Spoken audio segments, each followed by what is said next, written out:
All right, let's talk about something most people think is a total joke: training a cat. But what if I told you it's not only possible, but you can teach your cat pretty much anything? Yeah, really. Let's dive in. I mean, this quote just nails it, doesn't it? They're the boss and we their loyal subjects. We've all felt that. We're just the staff, right? Living in their house. And honestly, a lot of the time, that's exactly how it feels. But what if that whole idea is just wrong? What if we've been looking at this from a completely backwards perspective? That's what we're going to dig into today. So here's what we've got on tap. We're going to bust that untrainable myth, go through 5 super common mistakes. I'll show you the magic of the clicker. We'll teach your cat to sit, and then we'll talk about why this is way bigger than just a few tricks. Okay, so first things first, the idea that cats can't be trained, it's probably one of the biggest pet myths out there. And listen, it's not because they're not smart enough or they're too stubborn. It's almost always about our approach. And here's the real truth. Training is actually amazing for your cat. Think about it. It gives them something to do, some mental stimulation that keeps them from getting bored and stressed out. It can even stop bad behaviors before they start. But the best part? It seriously strengthens that bond between you two. All right, get ready for some aha moments, because I bet at least one of these is going to sound familiar. Let's break down the 5 most common mistakes we all make. So let's get into it. Okay, mistake number 1. Marathon training sessions. Cats have the attention span of, well, a cat. So trying to do a 20-minute session is just going to burn them out. The real secret is short, sweet bursts. 1 to 5 minutes, a few times a day. It's all about consistency, not how long you go. Oh, this one is huge. We actually reward the bad behavior without even realizing it. Your cat scratches the couch, you run over and say, "No, no." Guess what? You just gave them attention. That's a reward.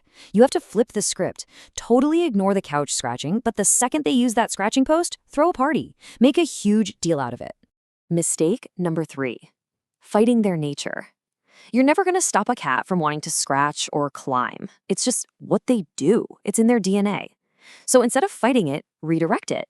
You don't want them climbing the curtains? Give them an amazing cat tree that can climb.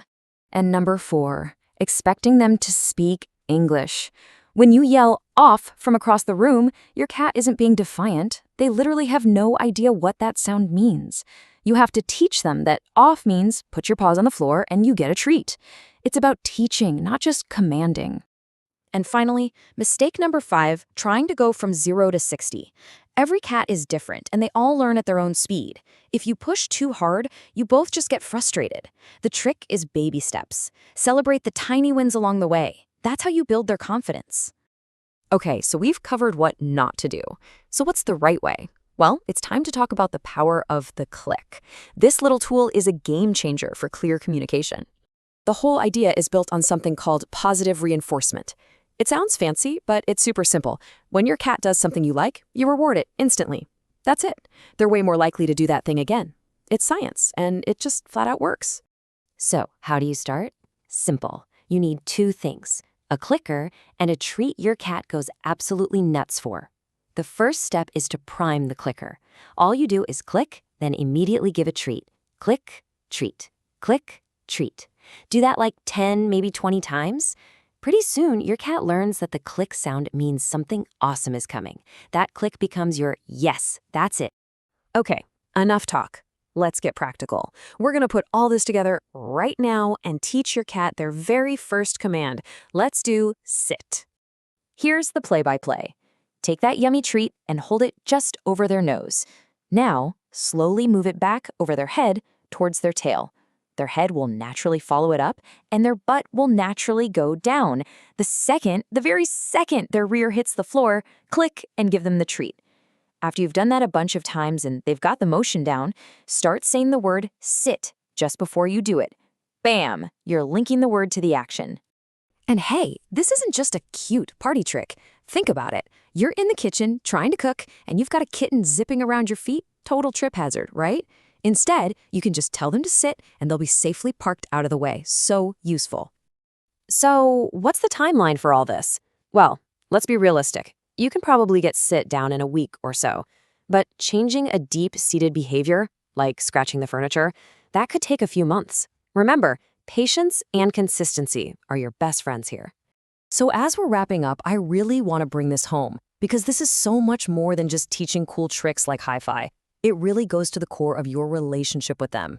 I mean, just look at this. You're giving your bored indoor cat a job to do, something to think about. That cuts down on stress and anxiety. It builds their confidence. It even makes trips to the vet less of a nightmare for everyone. You stop being just an owner, and you become partners. You're a team. And that's the real takeaway here. This was never about control or making your cat obey you. It's about communication. It's about finally speaking the same language. It's about connection. So I'll just leave you with this question. What are you and your cat gonna learn together?